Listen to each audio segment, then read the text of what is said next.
Oi gente, tudo bem? Hoje é dia de falar do suprassumo, do santo graal das fanfics de terror, as creepypastas. Isso aí. Se vier 1000 pessoas falando, ai, creepypasta não é fanfic de terror porque tem uma que foi comprovada que blá blá blá blá blá. Não, só não, tá? Nenhuma creepypasta foi comprovada ser um relato da realidade. Nenhuma. O máximo que aconteceu foi uma curiosidade confirmada pelo saudoso criador do Bob Esponja. Falou que sim, a fenda do biquíni onde mora todo o povo, o Bob Esponja, o Lula Molusco, Patrick Estrela, a própria Sandy, mesmo sendo esquila, porque ela gosta do mar, né? A senhorita Puff, o Siriqueijo, a Pérola, que é aquela filha adotada, baleinha que é filha do Siriqueijo. Não me pergunte como isso aconteceu, como um crustáceo conseguiu adotar uma baleia, mas, né, desenho. Ele confirmou que a fenda do biquíni fica realmente no atol do Biquíni, que é uma região que foi utilizada por décadas pelos Estados Unidos para testes nucleares e atômicos. Década de 50, 60 e 70 foi totalmente utilizada para isso. Mas daí a afirmar que os personagens do Bob Esponja sofreram mutação genética por causa desses testes nucleares e por isso eles são do jeito que são, o criador do Bob Esponja não confirmou nem negou isso na época que perguntaram para ele. Ele simplesmente deixou a cargo da nossa imaginação. Ele falou, olha, se você quer que seja assim, tudo bem. Se você não quiser que seja assim, tudo bem também. Então, o que eu achei ótimo. Eu achei muito bom ele ter feito isso, porque isso atiça a curiosidade, sabe? Desperta a imaginação das pessoas e é bom a pessoal dar uma lubrificada no cérebro, sabe? Usar um pouquinho. E o que ele fez foi ótimo, eu gostei muito da decisão dele de deixar o nosso cargo. Falando, e o que é uma creepypasta, né? Creepypasta é um relato ambientado em locações já existentes, que são livro, série, filme, música, jogo, desenho, HQ, mangá, anime. Sendo que em mangá e anime eu vejo muito pouco. Eu vejo mais em jogo, tá? Com relação, se for coisa japonesa, eu vejo mais em jogo. E que sempre é narrado em primeira pessoa, na visão do autor. E não adianta vir com, porque o relato começando com, o primo da namorada do melhor amigo do irmão do meu avô foi testemunha ocular e vítima do que aconteceu. Não, isso é só um jeitinho de tentar dar credibilidade a um conto, só, tá? Mas o relato é sempre em primeira pessoa e a primeira pessoa é o autor. Sempre, sem exceção, tá? Então, levando em consideração... outra coisa também. Creepypasta também envolve história. Tem muito acontecimento histórico que gerou creepypasta. Muito. Levando isso em consideração, vamos começar com o 5º lugar, que é o experimento de insônia dos russos ao final da Segunda Guerra e até a década de 70.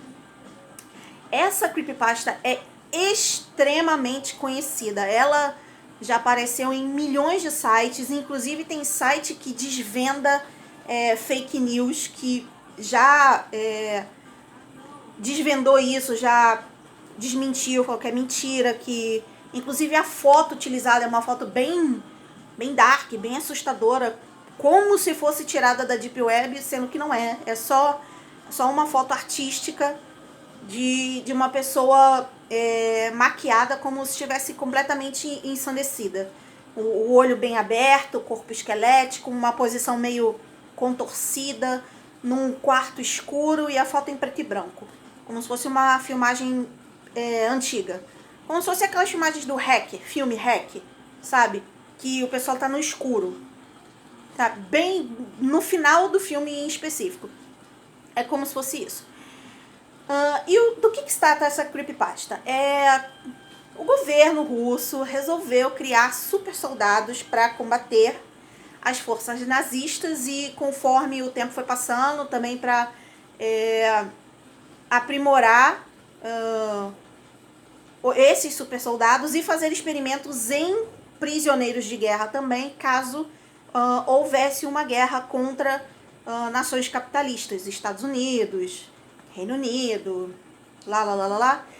E no que consistia esse experimento? As pessoas eram colocadas em uma sala sem possibilidade de dormir. Cada vez que elas dormiam, algo tocava, um despertador ou uma música muito alta, e elas ficavam acordadas. No começo foi tudo bem, elas podiam comer, tá? Podiam ir ao banheiro, só não podia dormir, tá? E no começo alguns prisioneiros aceitaram para não ter que ir para campo de trabalho forçados e outros soldados foram convocados a fazer esse experimento. No começo sem problema, porém o tempo foi passando e essas pessoas que foram submetidas a esse experimento começaram a ter alucinações, começaram a matar umas às outras porque foram colocadas no mesmo cômodo. E ao final do experimento só tinha sobrado uma pessoa que tinha devorado algumas outras pessoas que estavam ali. E no final ela estava tão enlouquecida que ela estava se devorando. Estava comendo a própria carne do braço, da perna.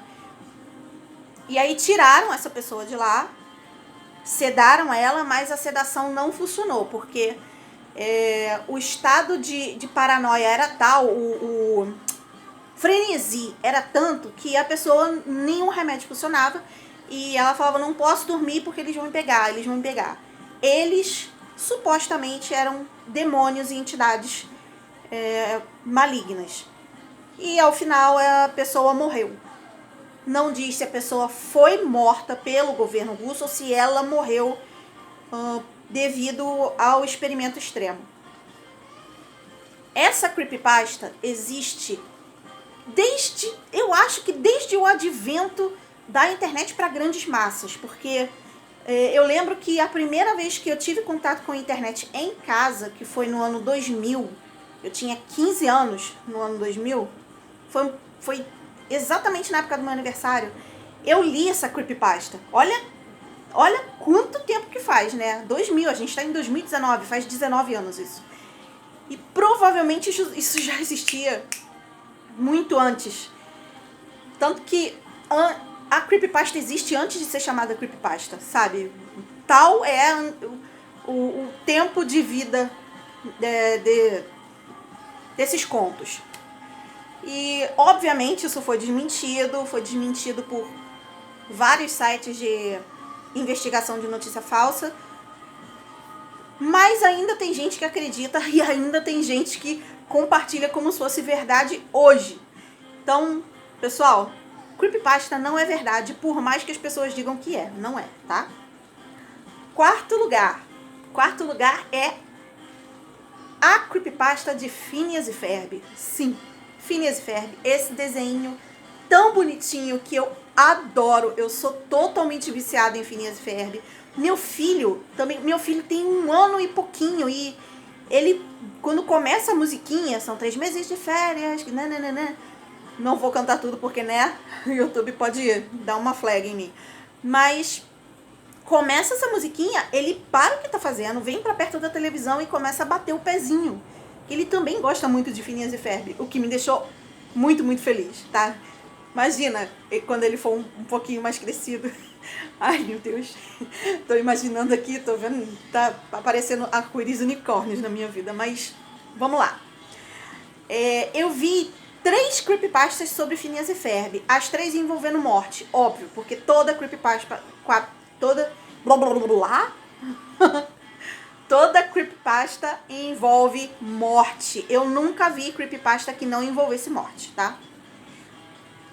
Essa é A Terrível Morte de Candace, o nome, tá? Ela começa com a Candace, assim, começa o rapaz que testemunhou o episódio exclusivo que só passou uma vez. Sempre é assim quando é desenho, filme, série. Só estava disponível durante 5 minutos e depois o site misteriosamente tirou da... Sempre assim, tá? Essa pessoa testemunha da situação, ela também era muito ligada em Phineas e Ferb. Um belo dia estava no site da Disney e tinha o botãozinho embaixo, clique aqui para um episódio piloto inédito com conteúdo exclusivo de Phineas e Ferb. Perfeitamente, ele clicou, a tela do computador ficou escura e começou a musiquinha. Só que num tonzinho mais triste, sabe? Como se fosse uma despedida. E começa o desenho com a Candace sentada. A Candace é a irmã mais velha do Phineas e do Ferb, tá?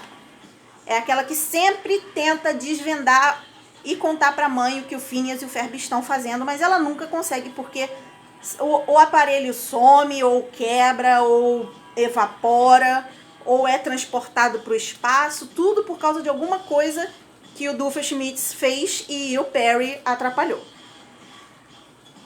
Enfim, ela tá presa numa sala acolchoada, branca, amarrada com uma camisa de força. Ou seja, ela está num hospício em contenção. Do lado de fora estão Phineas e Ferb bastante machucados e tristes. Um deles com o braço quebrado e o outro com o rosto todo machucado. A mãe e o pai de Phineas, Ferb e Candace estão extremamente tristes e conversando com o médico. Quem é o médico? Dr. Doofenshmirtz. Ele fala para os pais que é o único jeito, que eles têm que escolher entre Phineas e Ferb e Candace, porque ela já tentou acabar com Phineas e Ferb e é só questão de tempo para as crianças perderem a vida nas mãos da Candace. Os pais se veem forçados a escolher entre salvar Phineas e Ferb ou salvar Candace. Então eles escolhem salvar Phineas e Ferb. Dr. Doofenshmirtz diz que aquela injeção que ele ia aplicar na Candace não seria dolorosa, que ia ser muito rápido o processo e que logo ela estaria em paz. Coisa que não aconteceu. Ela sofreu muito, ela se debateu, ela teve muita dor antes de morrer. E aí os pais perguntaram por que disso e ele se revela sendo o Doofenshmirtz e fala que tudo que ele queria era destruir a família do Perry. E aí ninguém entendeu. Por que você quer destruir a família de um ornitorrinco? E aí sim se revela, o Perry é um agente secreto, ele luta contra o Doofenshmirtz. O Doofenshmirtz quase mata a família, o restante da família, mas ele é pego, ele é levado para julgamento, é condenado à morte, pede misericórdia, mas ninguém tem misericórdia dele, obviamente, e quem aperta a alavanca da cadeira elétrica é quem? O Perry. É tão surreal essa creepypasta que não faz o menor sentido, sabe? Ela é tão... Por mais fantasioso que seja Phineas e Ferb, é um desenho muito fantasioso. Um ornitorrinco que é agente secreto, sabe? Como Cães e Gatos. É muito fantasioso. E quem acredita que realmente existiu um episódio assim, não assistiu Phineas e Ferb. Nenhum episódio sequer, sabe? Nunca que a Disney ia permitir uma coisa tão pesada assim de ir ao ar. Nunca. Por mais que ela já tenha feito coisas bem controversas. Por exemplo, as cenas iniciais de Bambi, para serem liberadas, precisou de muita reunião dentro da Disney. Fantasia 2000 tem país até hoje que censura Fantasia 2000, tá? De censura de não passar, tá proibido passar, não é questão de vamos cortar umas cenas, tá proibido de passar fantasia, tá? E mesmo assim, a Disney não permitiria uma coisa dessas. Ponto. E quem afirmar, não, isso realmente aconteceu, amigo, mostra a prova, porque não vai rolar, sabe? Não tem como. Eu como fã de Phineas e Ferb, digo que não tem como, tá? Aliás, os criadores de Phineas e Ferb fizeram outro desenho que se chama Lady Milo Murphy, que também é muito legal, mas é voltado para um público um pouquinho mais velho, porque só tem uma criança no elenco recorrente do desenho E ele é meio que um spin-off de Phineas e Ferb, porque o Dr. Doofenshmirtz, que é de Phineas e Ferb, ele acaba migrando pra Milo Murphy, e de vez em quando o Perry também aparece, tá? Vamos lá. Terceiro lugar vem a primeira creepypasta que eu tive conhecimento que era uma creepypasta, tá? Que é de Rugrats, os anjinhos. Só que essa creepypasta é tão complexa que ela começa no Rugrats, os anjinhos, e termina em os Rugrats crescidos. Ele envolve as duas séries, sabe? Vamos lá. Eu tô com uma vontade muito grande de espirrar, por isso que eu tô tentando conter. Se eu virar o rosto pro lado, já sabem, tá? Enfim. O que diz essa creepypasta? De novo, primeira pessoa. Eu estava no site da Nickelodeon e tinha esse episódio que blá, blá, blá. A premissa é sempre a mesma, tá? É sempre alguém que diz que viu. Então, corta essa parte e vamos direto pro que interessa. Angélica, que sempre foi uma criança problemática, com o passar do tempo, descobriu-se que era esquizofrênica. E por isso que ela falava várias coisas que os adultos não viam. Desculpa. Ela falava várias coisas que os adultos não viam e não acreditavam. Mais uma vez, porque aqui é assim, é ao vivo, ao vivaço. Tipo a Candace, do Phineas e Ferb. Ela via, tava acontecendo, mas quando ela ia contar pros pais, não tava mais acontecendo. É como se nada tivesse acontecido. Angélica, a mesma coisa. Ela vai contar alguma coisa pros pais, pros tios, sabe? Que realmente está acontecendo. E aí, quando eles chegam lá, não está acontecendo. Parece até mágica. Mas é tudo uma enorme coincidência. Enfim. A Angélica, com esse comportamento mandão, muito mandão e desesperado por atenção, acabou que descobriu-se com o passar dos anos que ela era esquizofrênica. E ela acabou também sendo internada. É muito parecido, né? É muito parecido. Parece que... Enfim. Ela acabou sendo internada e passou por vários tratamentos. E aí, com o tempo, ela ficou menos comunicativa, ficou mais triste, ficou reclusa. Por quê? Porque ela foi perdendo não só a inocência, mas ela foi perdendo todo mundo que fez parte da infância dela, como se eles realmente tivessem morrido. Mas na real eles nunca existiram. Quase todos nunca existiram. Os únicos que realmente existem na idade dela em Rugrats crescidos são o Tommy e o Chuck. O Tom era o bebezinho protagonista e o Chuck era aquele garotinho ruivo, que já tinha uns 2 anos já em Rugrats. E aí ele um pouquinho mais velho também em Rugrats crescidos. Por que ela via Phil e Lil, aquele casalzinho de gêmeos? Porque a mãe de Phil e Lil não conseguiu gestar a criança. Ela acabou sofrendo um aborto. E no aborto foi tão cedo que não deu para descobrir se era menino ou menina. Então, para Angélica, que já estava na expectativa de ter aqueles amiguinhos, aqueles priminhos, os gêmeos representam os bebês, o bebê que ela nunca conseguiu ver. E como ela não sabia se era menino ou menina, acabaram vindo gêmeos na imaginação dela, um menino e uma menina. Quem mais? O irmãozinho do Tommy, eu acabei esquecendo o nome dele agora, me deu um branco. O irmãozinho do Tommy também nunca existiu, o irmãozinho mais novo do Tommy. Ele acabou natimorto. Era um menino, portanto ela já sabia que era menino e já imaginava ele como menino. E os únicos que ficaram vivos foram o Tommy e o Chuck, sendo que o Chuck é completamente diferente do que ela prostrava ali na frente dela.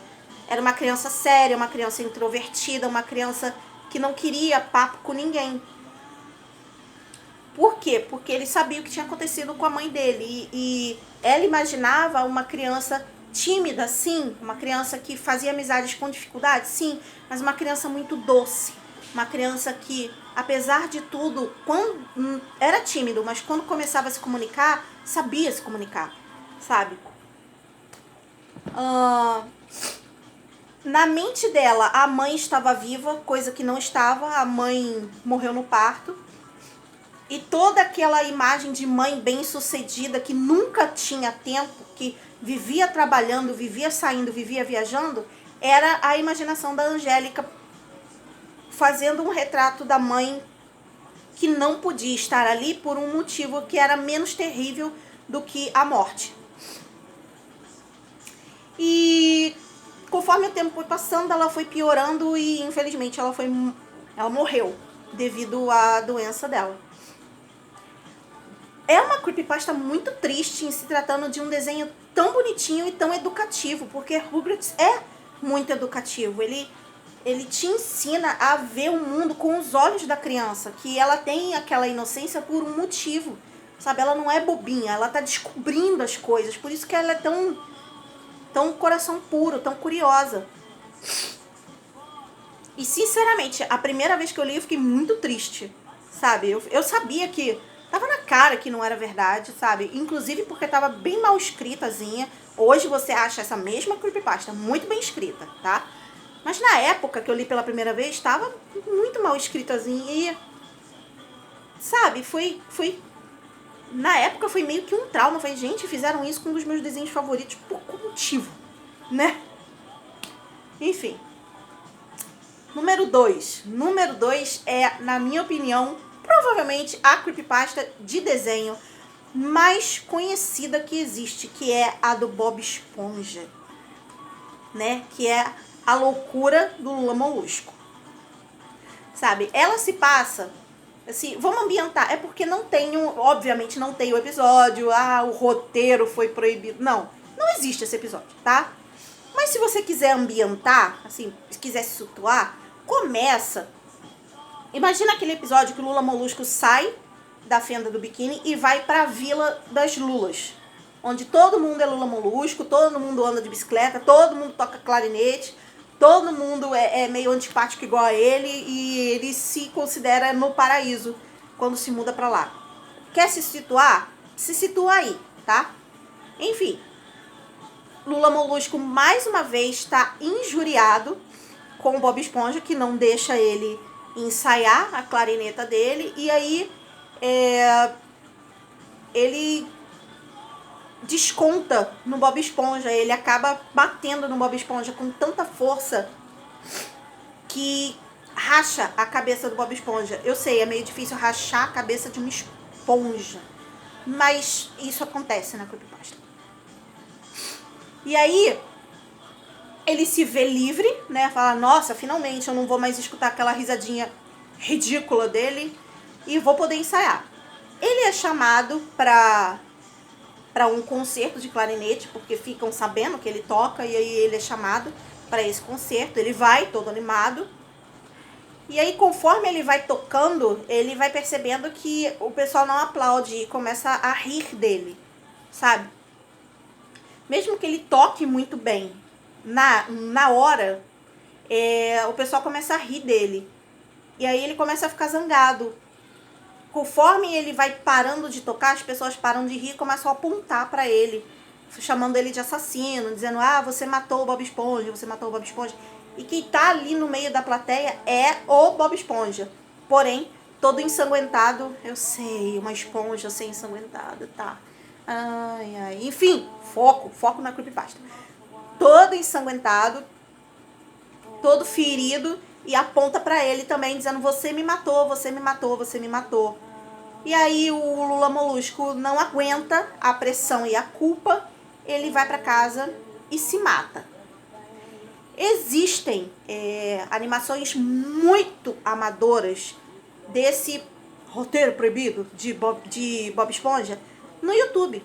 Existem. Mas assim, é muito amador. E a qualidade, inclusive, do som não é lá essas coisas. É só pra Parece que o pessoal fez, eu até entendi, pelo que o pessoal fez pra ilustrar a creepypasta. Foi só isso, pra mais nada, tá? E agora o primeiríssimo lugar, que é também uma das creepypastas mais conhecidas, que é a creepypasta do Mickey Mouse.